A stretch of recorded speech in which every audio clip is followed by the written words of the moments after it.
Good morning class.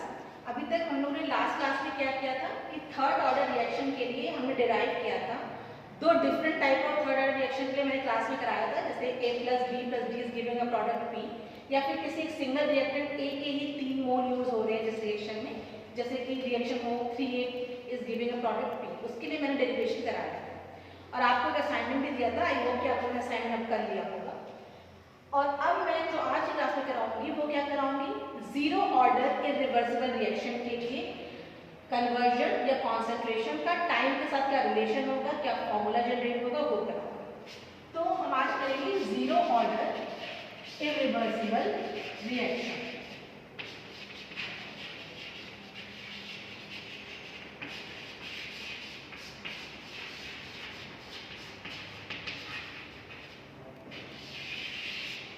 ठीक है, तो जीरो ऑर्डर इरिवर्सिबल रिएक्शन क्या होगी। मान लीजिए हमारे पास एक रिएक्शन है, A is giving a product P, तो जीरो ऑर्डर इरिवर्सिबल रिएक्शन का मतलब क्या हुआ। ऑर्डर जैसे आपको पता है क्या होता है, किसी भी रिएक्शन का जो ऑर्डर होता है वो इस तरीके से डिफाइन किया जाता है कि जो उस रिएक्शन की रेट ऑफ रिएक्शन है उसमें जो हमारा रेट ऑफ रिएक्शन है वो कॉन्सेंट्रेशन के किस पावर पे डिपेंड कर रहा है, वही उसका ऑर्डर होता है रिएक्शन का। तो अगर कोई रिएक्शन जीरो ऑर्डर है उसका मतलब क्या हुआ कि जो उसका रेट ऑफ रिएक्शन है वो कॉन्सेंट्रेशन की पे डिपेंड ही नहीं कर रहा है, वो सिर्फ रेट कांस्टेंट पे डिपेंड कर रहा है। जैसे बहुत क्लियर था कि जो रेट ऑफ रिएक्शन है वो दो चीजों पे डिपेंड करता है, एक टेम्परेचर डिपेंडेंट टर्म और एक कॉन्सेंट्रेशन डिपेंडेंट टर्म। तो टेम्परेचर डिपेंडेंट टर्म को तो हम रेट कांस्टेंट से डिनोट करते हैं, जैसे हम K से डिनोट करते हैं, और कॉन्सेंट्रेशन को हम किससे डिनोट करते हैं, C से। अब अगर ये रिएक्शन जीरो ऑर्डर है तो रेट ऑफ रिएक्शन क्या होगा, क्योंकि जीरो का मतलब कॉन्सेंट्रेशन की जीरो पावर पे डिपेंड करता है, और किसी भी चीज के पावर जीरो का मतलब 1। इट मींस कि हमारा जो रेट ऑफ रिएक्शन है वो कॉन्सेंट्रेशन पे डिपेंड ही नहीं कर रहा है। तो किसी जीरो ऑर्डर रिएक्शन के लिए जो रेट ऑफ रिएक्शन होता है वो हम ऐसे लिखते हैं -RA = KCA के पावर 0। तो दिस इंप्लाइज क्या हो जाएगा कि -RA = K, केवल ये टर्म आ जाएगा। अब अगर हम कॉन्सेंट्रेशन के टर्म में बात करें तो हम RA को क्या लिख सकते हैं, -dCA/dt = K। ठीक है, इसको फिर हम ऐसे भी कर सकते हैं ना, दिस इंप्लाइज -dCA = KdT। अब सेम अगर मैं इस इक्वेशन को इंटीग्रेट करना चाहूं तो कॉन्सेंट्रेशन की लिमिट क्या होगी, CA0 से CA, initial concentration to that concentration at time T, और T का क्या होगा 0 से T। तो अगर आप इंटीग्रेट करें तो इसका इंटीग्रेशन केवल CA हो जाएगा, माइनस तो रहेगा ही, एंड यहाँ पे हमारी लिमिट क्या है, CA0 से CA, और इसका इंटीग्रेशन क्या होगा, K से T, और लिमिट क्या है 0 से T। ठीक है, क्लियर है। अब अगर मैं इसको फिर इस लिमिट पुट करूं तो क्या आ जाएगा, -CA and minus minus plus CA0 = KT - 0। तो इससे क्या निकल के आ जाएगा, हमारा जो फाइनल एक्सप्रेशन आएगा वो क्या आ जाएगा, CA0 - CA = K × T। ये जीरो ऑर्डर के लिए रिएक्शन आ गया, सॉरी फॉर्म रिलेशन आ गया। लेकिन इसकी कंडीशन हो, ये कब होल्ड करेगा, ये जो CA0 - CA का टर्म है ये कभी भी CA0 से बड़ा तो नहीं हो सकता ना। अगर T की वैल्यू ये तब होल्ड करेगा when T is less than CA0/K। समझ रहे हैं क्यों लेस देन में, क्यों ये वैल्यू कह रही हूं कि अगर तुम T की वैल्यू को CA0/K रखो, CA0/K से कम, तो क्या हो जाएगा, K से कैंसिल हो जाएगा, लेस देन CA0, मतलब ये इक्वेशन अगर ये लिमिट पुट करोगे तो क्या हो जाएगा, CA0 - CA = क्या, अगर हम T की वैल्यू लेस करें तो लेस देन या इक्वल टू K × CA0/K, तो K से कैंसिल, तो ये क्या आ जाएगा कि this implies CA0 - CA is less than CA0। ये होगा ना। तो ये कंडीशन में ये रिलेशन तभी होल्ड करेगा जब T की वैल्यू CA0/K से कम होगी, क्योंकि CA0 - CA is less than CA0। Obviously CA0 क्या हमारी इनिशियल कॉन्सेंट्रेशन, CA क्या है किसी टाइम T पे कॉन्सेंट्रेशन, तो इनका जो डिफरेंस होगा वो हमेशा इनिशियल कॉन्सेंट्रेशन से कम होगा ना, कभी भी इनिशियल कॉन्सेंट्रेशन से ज़्यादा तो हो ही नहीं सकता ना, क्योंकि इनिशियल कॉन्सेंट्रेशन ही कन्वर्ट होकर प्रोडक्ट बना रही है। तो इसमें ये रिलेशन तभी होल्ड करेगा, ये वाला रिलेशन, जब P की वैल्यू CA0/K से कम हो। ठीक है, ये कंडीशन जरूर याद रखिएगा। और दूसरी चीज, अगर T की वैल्यू अगर मैं यहीं पे कह दूं कि CA0/K से बराबर हो या उससे ज्यादा हो, तब क्या होगा? अगर बराबर होगी तब तो obviously CA0 minus CA is equal to, बराबर होगी इज इक्वल टू CA0, तो CA इज इक्वल टू 0। तो ये रिलेशन क्या हो जाएगा कि CA is equal to 0 when T is equal to और ग्रेटर देन CA0/K, क्योंकि A0 माइनस CA कभी भी CA0 से बड़ा नहीं हो सकता, कम नहीं हो सकता। तो अगर T की वैल्यू CA0/K से कम है तब तो ये रिलेशन होल्ड करेगा, और अगर उसकी वैल्यू उसके बराबर या उससे ज्यादा हुई तब CA इज ऑलवेज 0। तो ये जीरो ऑर्डर रिएक्शन की एक्सप्रेशन तो ये आया, और वो कंडीशन के साथ आया। उसकी कंडीशंस क्या है वो मैंने आपको क्लियर किया। ये हो गया आपका जीरो ऑर्डर इरिवर्सिबल रिएक्शन के लिए कॉन्सेंट्रेशन और टाइम में रिलेशन। अगर कॉन्सेंट्रेशन में कन्वर्जन कर दी तो आपको पता है कि XA is equal to 1 minus CA0, वहां से आप XA के टर्म्स में भी ये रिलेशन ले सकते हैं। तो ये हो गया। अब अगर मैं जैसे ग्राफिकली रिप्रेजेंट करना हो जीरो ऑर्डर को, जैसे हमने फर्स्ट ऑर्डर को भी किया था, तो अगर हम एक ग्राफ ड्रॉ करें किसके बीच, T एंड CA, मतलब कॉन्सेंट्रेशन वर्सेस टाइम, तो क्या आ जाएगा? CA0 हमेशा सबसे हाईएस्ट वैल्यू होगी इनिशियल कॉन्सेंट्रेशन, और ये क्या जाएगा, इसका जो लाइन आएगी जो कि कुछ नेगेटिव स्लोप पे होगी, और ये जो वैल्यू होगी वो क्या होगी, T is equal to CA0/K, क्योंकि यहाँ पे ही CA आपका 0 हो जाएगा। ठीक है, स्लोप हमेशा लाइन का क्या होता है, K होता है, क्योंकि Z constant, slope is equal to K। तो क्लियर है कि जिस T पे T is equal to CA0/K होगा वहां CA इज इक्वल टू 0, और T इज इक्वल टू 0 पे initial concentration CA0 that will be highest, इससे ही कम होती जाएगी। तो जीरो ऑर्डर इरिवर्सिबल रिएक्शन का ये ग्राफिकल रिप्रेजेंटेशन। ठीक है, अब आपका zero order, first order, second order, third order जो मेनली आपके सिलेबस में सब कुछ कवर हो चुका है। अब जो नेक्स्ट मैं टॉपिक कराऊंगी that is half life method. अब सबसे पहले हाफ लाइफ मेथड होता क्या है, और ये इसका जो डेरिवेशन है वो हम करेंगे कैसे। तो है क्या बेसिकली कि सबसे पहले तो हमें ये समझना चाहिए कि हाफ लाइफ मेथड क्या है, हाफ लाइफ कहते हैं। हाफ लाइफ क्या है, टाइम का ही डिनोशन, लेकिन हाफ लाइफ होती क्या है, हाफ लाइफ जो होती है वो टाइम होता है जिसमें कोई भी रिएक्टेंट अपने जो भी उसका इनिशियल अमाउंट, इनिशियल कॉन्सेंट्रेशन होता है उसका हाफ यूज हो जाता है। मतलब अगर हमने कोई चीज 100% ली तो वो 50% खत्म हो जाए। मान लीजिए कोई चीज 10 मोल थी और 10 मिनट बाद 5 मोल रह जाती है, तो उसकी हाफ लाइफ क्या हुई, 10 मिनट। 10 मिनट में वो अपना 10 से 5 हो जाता है। अब 5 के बाद क्या अगली 10 मिनट में वो 5 से 0 नहीं हो जाएगा, अपनी फिर से इनिशियल कॉन्सेंट्रेशन 10 मिनट बाद क्या बची, 5 का आधा 2.5। इट मींस कि हर 10 मिनट में वो अपनी जो उस समय की कॉन्सेंट्रेशन होगी उसका हाफ यूज हो जाएगा प्रोडक्ट को बनाने में। तो T हाफ, और इसे डिनोट करते हैं T हाफ से, टाइम को T से करते हैं, हाफ लाइफ को T हाफ से डिनोट करते हैं। ठीक है, तो बहुत क्लियरली समझिए कि हाफ लाइफ का मतलब क्या होता है कि वह टाइम जिसमें कोई भी रिएक्टेंट जो है वो अपने इनिशियल कॉन्सेंट्रेशन का हाफ यूज हो जाता है, वो हाफ यूज करके प्रोडक्ट को फॉर्म कर ले, वो उस टाइम जो होता है उसको क्या कहते हैं, half life of that reaction. ठीक है, और इसे डिनोट करते हैं T हाफ से। तो ये है।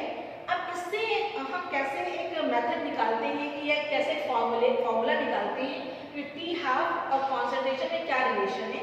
ये वाला जो टॉपिक है ये न्यूमेरिकल पॉइंट ऑफ व्यू से बहुत इंपॉर्टेंट है, क्योंकि मोस्टली जो न्यूमेरिकल्स आते हैं वो इस पे बेस्ड आते हैं। इससे जो फॉर्मूला डिराइव होगा लास्ट में वो आप हमेशा याद रख लीजिएगा, स्टार बना के नोट कर लीजिएगा, क्योंकि वो फॉर्मूला बहुत सारे ही उसमें आपके न्यूमेरिकल्स में यूज होगा, और उस टाइप के न्यूमेरिकल कई बार पेपर में भी आते हैं, तो आपके लिए बहुत इंपॉर्टेंट है। तो हाफ लाइफ तो क्लियर है कि हम किसे कहते हैं, हाफ लाइफ बहुत ईजी होगी, फिर भी एक बार मैं रिवाइज कर देती हूँ कि वह टाइम जिसमें कोई भी रिएक्टेंट अपने इनिशियल कॉन्सेंट्रेशन का हाफ यूज होके प्रोडक्ट को फॉर्म करता है, उसे हम उस रिएक्शन का हाफ लाइफ कहते हैं, और उसे T हाफ से डिनोट करते हैं। अब ये मेथड क्या है, मान लेते हैं कि हमारे पास एक रिएक्शन है कुछ इस तरीके की, alpha A plus beta B is giving some product P, ठीक है। अब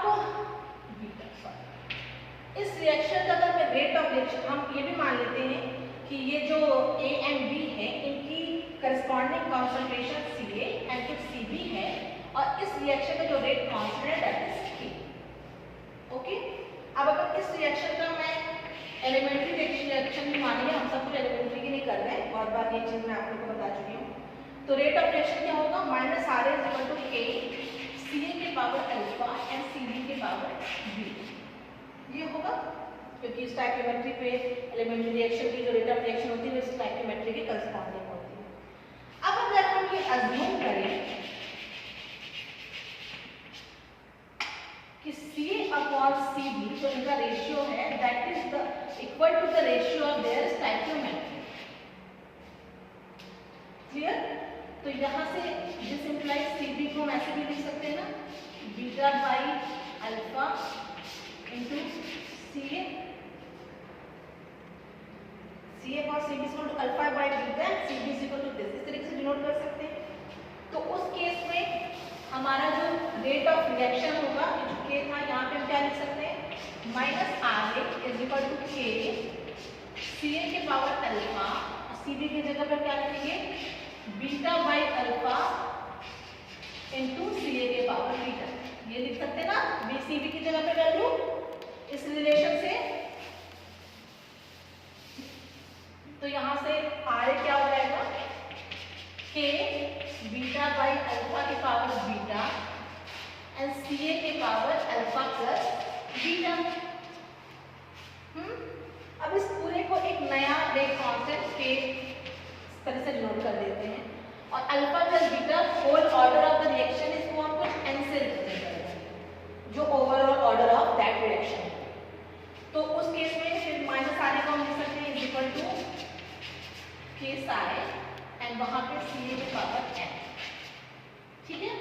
अब अगर इसे इंटीग्रेट करना हो तो हम यहाँ पे लिख सकते हैं minus BCA upon DT is equal to K I CA के power n, this implies minus BCA upon CA के power n is equal to K pi dt, ठीक है। ये रिलेशन आ गया। अब सिमिलरली सेम जैसे हम करते आए हैं, प्रोसीजर सबका सेम ही है कि हर इनमें में इंटीग्रेशन भी करना है। तो अगर मैं इसे इंटीग्रेट करूं इस रिएक्शन को, तो आपको पता है कि CA की जो लिमिट होगी वो क्या हो जाती है, हमेशा इनिशियल कॉन्सेंट्रेशन, तो CA नॉट से CA, ठीक है, इज इक्वल टू के साई और dt के जो लिमिट होगी क्या होगी 0 से t। अब इसको अगर आप इंटीग्रेट करें तो क्या हो जाएगा, माइनस 1 अपॉन t के पावर n या 1 अपॉन x के पावर n। तो x के पावर n क्या होता है, x के power minus n plus 1, it means कि CA के पावर क्या हो जाएगा 1 माइनस n, है ना, माइनस n प्लस 1 नीचे आया, 1 माइनस n लिख दिया, इस तरीके से भी लिख सकते हैं ना।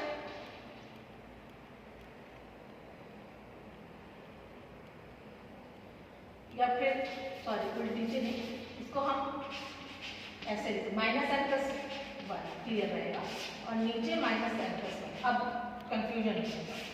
और CA नॉट से इज इक्वल टू के साई, ये तो पता ही है, t 0 से t। तो यहाँ से क्या निकल के आएगा, सिंपलाइज, पहले तो लिमिट हम देखेंगे CA ही, इसको उल्टा करते हैं 1 माइनस n एंड माइनस नहीं बचेगा क्योंकि उससे माइनस माइनस प्लस, तो CA के power 1 minus n minus CA not के power 1 minus n upon n minus 1, yes,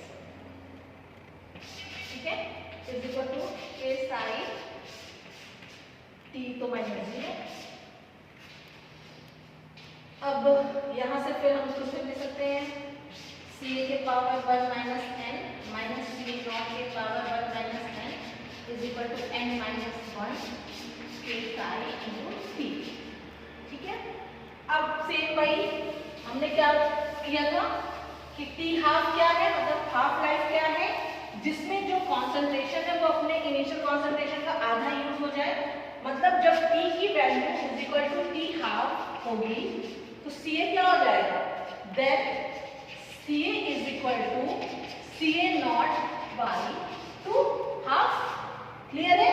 तो अगर हम ये वैल्यू यहाँ पुट करें तो हम लिख सकते हैं कि C A not divide by 2 के power 1 minus n minus C A not 1 minus n is equal to क्या, n-1 k psi and t half.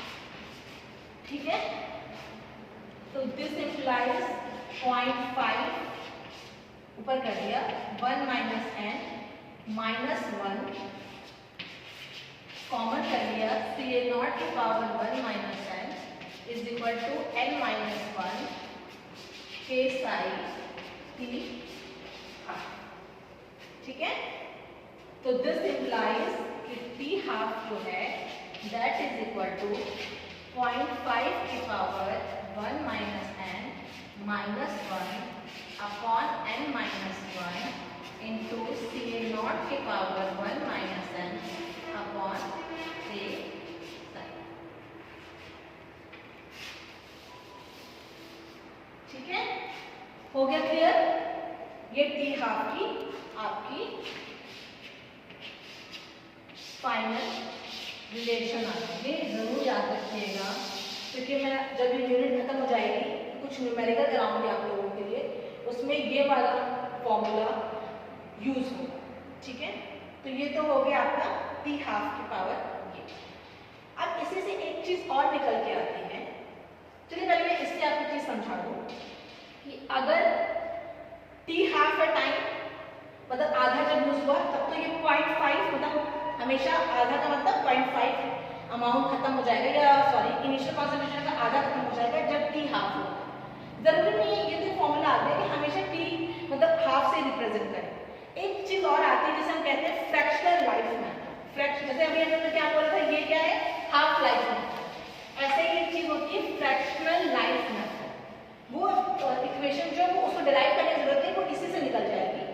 वो क्या है, फ्रैक्शनल लाइफ मेथड।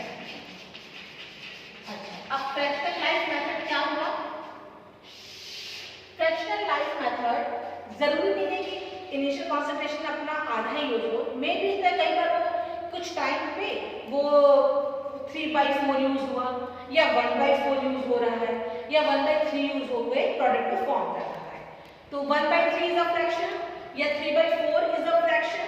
तो फ्रैक्शनल लाइफ क्या होगी? फ्रैक्शनल लाइफ वो होगी कि वो टाइम जिसमें इनिशियल कॉन्सेंट्रेशन का जो भी फ्रैक्शन है 0.5 है, 0.6 है, 0.8 है, उतना कन्वर्ट हो जा रहा है प्रोडक्ट। तो वो क्या होगा, वो टाइम उसे हम कहेंगे फ्रैक्शनल लाइफ, और उसे डिनोट करते हैं TF से। फिर से बता दें, फ्रैक्शनल लाइफ क्या होगी? जैसे हाफ लाइफ थी कि जिसमें हाफ जो रिएक्टेंट था वो अपने इनिशियल कॉन्सेंट्रेशन का हाफ यूज होकर प्रोडक्ट को फॉर्म कर रहा था। फ्रैक्शनल लाइफ क्या होगी? वो टाइम जिसमें जो फ्रैक्शन वैल्यू दी गई 0.6, 0.7 उतना अमाउंट ऑफ इनिशियल कॉन्सेंट्रेशन का कन्वर्ट हो रहा हो प्रोडक्ट। ठीक है, तो इसे कैसे नोट करेंगे? TF से नोट करेंगे, और यहाँ पे क्या हो जाएगी, वो फ्रैक्शन जिसे हम लिख सकते हैं F से। अब F की वैल्यू 0.1 भी हो सकती है, 0.6 भी हो सकती है, 0.8 भी हो सकती है। ठीक है, इंटू CA0 के पावर 1 माइनस n। पूरा फॉर्मूला ये सेम, बस चेंज क्या हो रहा है? चेंज हो रहा है फ्रैक्शन की वैल्यू जो 0.5 में होगी कुछ और होगी, और वो जिस टाइम पे होगी वो उसका TF होगा, फ्रैक्शनल लाइफ। ठीक है, तो ये तो फॉर्मूला आप लोग बहुत अच्छे से ही मेमोराइज कर लीजिए, स्टार बना के या ब्रैकेट में पूरा क्लोज मत करके इसको नोट कर लीजिए, क्योंकि ये बहुत ही आपके लिए इम्पोर्टेंट है। तो आई थिंक अभी क्लियर है कि हाफ लाइफ क्या कहते हैं, फ्रैक्शन लाइफ कैसे कहते हैं। अब बस मैं हाफ लाइफ का एक छोटा सा चीज बताऊँ, ग्राफिकल उसका इंटरप्रिटेशन बता देती हूँ कि किस ऑर्डर ऑफ रिएक्शन के लिए किस तरीके का ग्राफ प्लॉट होगा। एग्जैक्ट तो नहीं हो सकता, बट हाँ कुछ आइडिया लग सकता है कि अगर हम एक ग्राफ प्लॉट करें किसके बीच, ये तो सब पावर में वैल्यू तो ln के बीच, ln T हाफ और ln CA नॉट। मैंने ln क्यों लिया है, क्योंकि सब के ऊपर कुछ ना कुछ पावर है, इसको अगर नॉर्मल रेंज में लाना हो तो हमें लॉगरिथमिक लेना ही पड़ता है, तो इसलिए। तो अगर इसके नीचे ग्राफ प्लॉट करें तो किस टाइप के ऑर्डर की रिएक्शन के लिए कैसा ग्राफ मिलेगा इस मेथड से, वो मैं बता रही हूँ। बहुत इजी है। अगर हमारा ऑर्डर 1 हो जाए तो 1 माइनस 1 0, तब 0 हो जाएगा, तो एक स्ट्रेट लाइन रहेगी कांस्टेंट। कांस्टेंट का मतलब क्या है, तब हमारा जो टी हाफ है वो कंसंट्रेशन पर डिपेंड ही नहीं करेगी, कंसंट्रेशन का टर्म इज 0, तो टी हाफ जो भी होगा वो एक कंसंट्रेशन से इंडिपेंडेंट होगा, जबकि आपका रिएक्शन का ऑर्डर क्या हो इज इक्वल टू 1। क्लियर। अब यही अगर ऑर्डर जो हो जाए वो लेस देन 1, मतलब 1 माइनस n है, अब ये n की वैल्यू 1 से कम हो गई, तो ये हमेशा टर्म पॉजिटिव ही आएंगे जो भी आएंगे, तो उसकी कुछ इस टाइप की ग्राफ प्लॉट होगा। पॉजिटिव का मतलब क्या है कि स्लोप जो है दैट इज पॉजिटिव, इसका स्लोप इज ऑलवेज पॉजिटिव, इस टाइप की लाइन में इसका स्लोप पॉजिटिव हुआ, तो जब भी ऑर्डर लेस देन 1 हो तो वो इस तरीके का ग्राफ मिलेगा, अगर आप ln T हाफ और ln CA नॉट के बीच ग्राफ प्लॉट करते हैं। और अगर ऑर्डर जो है वो ग्रेटर देन 1 हो जाए, क्योंकि यहाँ पे n की वैल्यू 1 से बड़ी तो नेगेटिव में जाएगी चीजें, 1 अपॉन में जाएंगी, तो हमेशा वो नेगेटिव स्लोप देगी। तो ये एक बहुत इजी ग्राफिकल रिप्रेजेंटेशन है by the half life method, कि ऑर्डर अगर 1 हो रिएक्शन का तो किस तरीके का ग्राफ मिलेगा, ऑर्डर अगर लेस देन 1 हो तो कैसा मिलेगा, और ऑर्डर अगर ग्रेटर देन 1 हो तो कैसा। तो ये आई थिंक बहुत क्लियर है। तो आज की क्लास के लिए इतना ही सफिशिएंट है कि जीरो ऑर्डर रिवर्सिबल रिएक्शंस के लिए जो रिलेशन आता है वो क्या आता है, और उसके लिए लिमिट्स क्या है, कि वो रिलेशन किस कंडीशन पे होल्ड करेगा और किस कंडीशन पे होल्ड नहीं करेगा। फिर हमने हाफ लाइफ मेथड किया कि हाफ लाइफ होती क्या है, उसे कैसे डिराइव किए, न्यूमेरिकली बहुत इंपॉर्टेंट है, याद रखिएगा। उससे अगर ग्राफिकल रिप्रेजेंटेशन करना हो तो एक मोटा मोटा रफ आइडिया है कि किस टाइप के ऑर्डर रिलेशन के लिए कैसा ग्राफ हमें ऑब्टेन होगा, वो ये है। और फिर एक फ्रैक्शनल मेथड। तो आज की क्लास के लिए इतना ही है, कल फिर नेक्स्ट जो भी क्लास होगी उसमें हम आगे का स्टडी करेंगे। Okay, thank you.